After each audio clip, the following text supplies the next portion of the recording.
J'espère que vous allez bien et que vous débutez une bonne semaine. Je vais faire une petite vidéo de 5-10 minutes afin un petit peu d'expliquer ce qui s'est passé tout à l'heure sur le Bitcoin et vraiment vous permettre de pouvoir éventuellement, je ne sais pas s'il y a des gens qui ont suivi la vidéo de notre webinaire du dimanche passé, où on s'est vraiment concentré un petit peu sur les algos, souvent savoir à quel moment rentrer lorsqu'on a différents BO. Donc, je profite de l'occasion parce que ça s'est passé récemment, donc j'ai observé. Et pour cela, on va prendre juste l'exemple sur le signal qui a été envoyé sur nos différents, c'est-à-dire en l'occurrence sur Discord et sur Telegram. Donc, c'est de ce signal-ci que je vais parler, d'accord? Donc là, nous sommes sur notre canal privé Discord. Donc, vous voyez que là, c'était un signal BTC long limite, c'est-à-dire, quand on dit limite, ça veut dire que, là, je m'adresse vraiment, je vais essayer d'expliquer. Limite, ça veut dire que les prix n'ont pas encore atteint 62 950, voire 62 830, d'accord? Donc, ça veut dire que lorsqu'on dit limite, ça veut dire que les prix ne sont pas encore arrivés à ce moment. Donc, lorsque David envoie ce signal, il est, c'est-à-dire sur aujourd'hui, comme on peut le voir juste en haut, c'est écrit aujourd'hui, limite, il donne une fourchette de prix, d'accord? Et je vais l'expliquer en même temps, je vais essayer de détailler pourquoi il a donné une fourchette de prix, mais ceux qui ont nos outils, nos algos le savent.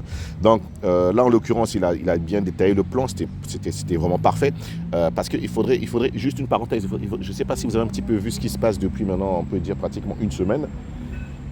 Le Bitcoin vraiment est dans un range compris entre 62 et grosso modo 64. Donc c'est un petit peu une grande zone de range. Donc on ne sait pas si nous sommes dans une phase d'accumulation pour casser puis repartir vers les 70, 75, 78 ou voire 80 000, ou si nous sommes dans une phase de distribution et on peut maintenant aller vers le bas. Donc comme je dis une fois de plus, nous n'avons aucune boule de cristal, mais statistiquement, les probabilités sont plutôt vers une baisse qu'une hausse. Mais néanmoins, il faut toujours bien se positionner sur les deux positions. C'est-à-dire vers l'achat ou vers la vente. Donc en l'occurrence, lorsque le signal a été envoyé ici, lorsque le signal a été envoyé, le Bitcoin était à 64 000. Donc c'est à ce moment qu'on envoie le signal d'acheter. C'est en ce moment qu'on envoie le signal de vendre le Bitcoin à 64 000. D'accord? Là, non, pas le Bitcoin, excusez-moi. L'Ethereum. D'accord? Donc vous voyez bien qu'il y a eu deux signaux. Un premier signal de shorter l'Ethereum et un deuxième signal d'acheter le Bitcoin. Donc, je crois qu'après, si je ne me trompe pas, il a shorté, je crois que je vais juste regarder rapidement. Voilà, donc il avait shorté l'Ethereum, il a shorté l'Ethereum. Donc, quand il a shorté l'Ethereum, lui, au prix où il avait dit de shorter l'Ethereum, après on peut voir qu'il a coupé la position à 16h33 sur l'Ethereum avec un gain de 100%. Ok, donc on a eu le temps de discuter et là en ce moment, s'il a eu à le faire, c'est parce qu'il était lent sur le Bitcoin, d'accord? Donc on va revenir dessus. Donc comme vous pouvez le voir ici, le schéma est très simple, on peut voir son scénario. Donc lorsque le Bitcoin était aux alentours des 63 500 voire 64 000, à ce moment il décide de shorter pas le Bitcoin à ce moment parce qu'il était déjà acheteur du Bitcoin. Donc il ne shorte pas le Bitcoin, il préfère mieux aller shorter l'Ethereum. Parce que l'Ethereum avait une possibilité de baisse plus intéressante que le Bitcoin. Donc c'est pour ça que je dis, regardez toujours le Bitcoin. Lorsque le Bitcoin vous donne des signaux, à ce moment, allez-y voir les altcoins qui peuvent vous donner plus de gains. C'est-à-dire si le Bitcoin perd 0,5 ou 1%, ça veut dire que par exemple l'Ethereum va peut-être perdre 1,5 ou 2% et d'autres crypto-monnaies vont peut-être perdre 2 ou 4%. D'accord? Et c'est ce qui vous permet de générer des profits. Donc là, en l'occurrence là, ce qu'il a fait, il a décidé éventuellement de shorter le Bitcoin, pas le Bitcoin, l'Ethereum, parce qu'au niveau à laquelle le Bitcoin va arriver par rapport à son plan, ça va pas lui faire générer autant d'argent si l'Ethereum suit le Bitcoin. J'espère que vous suivez un petit peu le scénario. Mais voilà, son plan, c'était ça. Vous pouvez voir que là, nous sommes, lorsqu'il envoie ce screenshot, le Bitcoin est à 63 500. Donc, c'est-à-dire entre 63 500 et 64 000. OK? Donc, il est 10h36 du matin aujourd'hui. Maintenant, en revenant sur le graphique, en revenant sur le graphique, j'ai fait en sorte de mettre en mode replay, c'est-à-dire je suis reparti pour mettre en mode replay. Donc on peut le voir, donc là, ça c'est lorsqu'il envoie le signal, hein. Donc le Bitcoin est ici, d'accord? Le Bitcoin est ici, il envoie ce signal, vous voyez bien que nous sommes en mode replay, et nous sommes bien en 15 minutes, ok? Donc, lui, il vise cette zone-ci, hein, d'accord? Cette zone en rouge, 69, on le voit bien, et stop loss juste en dessous. Donc, c'est-à-dire qu'il vise cette zone BO là, d'accord? Et si vous avez suivi la vidéo de webinaire, nous avons une zone BO ici, ok? Donc, je profite vraiment de l'occasion parce que c'est important ce qui s'est passé. Nous avons deux BO, nous avons un BO ici et un BO là, d'accord? Lui, par contre, c'est ce BO là qu'il vise et non celui-là.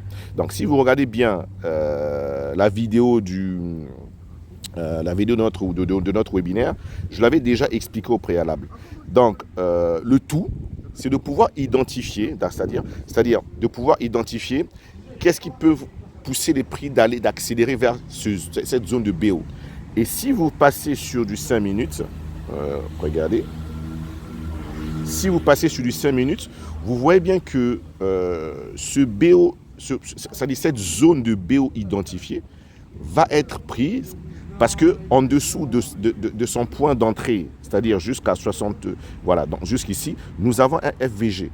Donc ça veut dire qu'à un moment donné, ce FVG, il y a des probabilités qui viennent être saisies. Donc si ce FVG est saisi, ça veut dire que les prix au lieu, à un moment donné, les prix au lieu de, un instant, donc les prix au lieu de rebondir dans cette zone-ci, hein, et repartir dans ce sens, ils vont plutôt chercher à rebondir dans cette zone-ci et repartir dans ce sens. Vous voyez? Donc c'est à cause de ce petit FVG, qui change la donne sur son entrée. D'accord? Donc ça veut dire que comprenez que les zones de BO et les zones de FVG, ce sont des écarts de prix. Et en règle générale, ce que font les market makers, ils initient des mouvements. Dans la vidéo, j'appelle cela des spoofing, qui vont permettre éventuellement aux gens qui font du scalping court terme de mettre leur stop loss dessus et venir prendre cette liquidité. Et après, quand c'est comme ça, ils font en flèche. Et après, on peut juste voir que, je vais aller en mode très très rapide, on peut voir que à un moment donné, les prix, après avoir tergiversé, on voit bien que les prix après avoir tergiversé, ils vont accélérer automatiquement, d'accord? Ils vont prendre vous voyez que là, ils créent encore une liquidité. Au fur et à mesure, ils prennent la liquidité et ils vont venir prendre appui sur cette case. Je vais accélérer plus rapidement sur cette case, voilà, vous voyez, pile poil, voilà. Donc, on vient prendre appui ici, d'accord? On vient prendre appui ici sans dépasser ce BO qui est réellement le point de départ des whales, d'accord? Vraiment, qui est vraiment le point de départ des whales. Donc voilà pourquoi c'est plutôt intéressant. Maintenant, dans l'ensemble, ce que nous pouvons détailler dans l'ensemble, comme on peut le voir, si je me place sur l'horizon de temps, voilà, en une journée, vraiment cette zone, lorsque ce genre de choses arrive, lorsqu'on a ce genre de mouvement-ci, comme ceci, vous voyez, ça fait à peu près une semaine qu'on tergiverse dans cette zone, ça veut dire que lorsqu'on va sortir de là, soit vers le bas, ça va aller très très très vite, on va se retrouver rapidement sous les 57-55, et par contre, si on part vers le haut, on va casser la résistance des 70-75, et peut-être maintenant, on va peut-être attaquer la zone des 80 000. Okay? Donc, lorsqu'il y a des zones de résistance, qu'il y a des forts mouvements, il va falloir que, comme ici par exemple, on peut voir que les prix n'ont fait que 2 jours avant de dégringoler. Okay? Et ici aussi, on peut voir que les prix, ici, par contre, on peut voir que ici, les prix n'ont fait qu'une journée avant d'accélérer. Par contre, on peut voir d'autres mouvements où les prix tergiversent comme ici, d'accord? Comme vraiment ici, on voit que les prix ont tergiversé ici, hein, pendant au moins une semaine, avant de créer un grand mouvement vers le haut.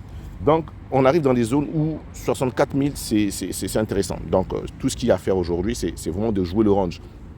Et de se dire, on garde toujours des marges lorsqu'on short à 64 000 et on met un stop loss 65 66 000. On short, on prend toujours des bénéfices aux alentours de 62 000. On rachète à un moment donné et on repart vers le haut. Et je ne cesse de le dire, avec nos algorithmes, ça vous donne une certaine visibilité. Vous savez, si vous vous concentrez et que vous savez les interpréter, vous saurez à quel moment réellement acheter et à quel moment réellement vendre. Donc ça veut dire que vous n'allez pas être surpris lorsque la crypto-monnaie fait des mouvements. Et là, je m'adresse vraiment à ceux qui ont du temps ou bien ceux qui mettent des alertes, parce que là, vous voyez que c'est allé très vite, on est sur du 15 minutes. Mais sur des horizons de temps lents, vous scannez juste sur les time frames élevés, comme j'ai déjà à l'expliquer, et vous laissez les cours faire ce qu'ils doivent faire, ou vous positionnez des ordres limites, vous mettez des ordres limites en achat ou à la vente, et puis vous laissez les cours suivre leur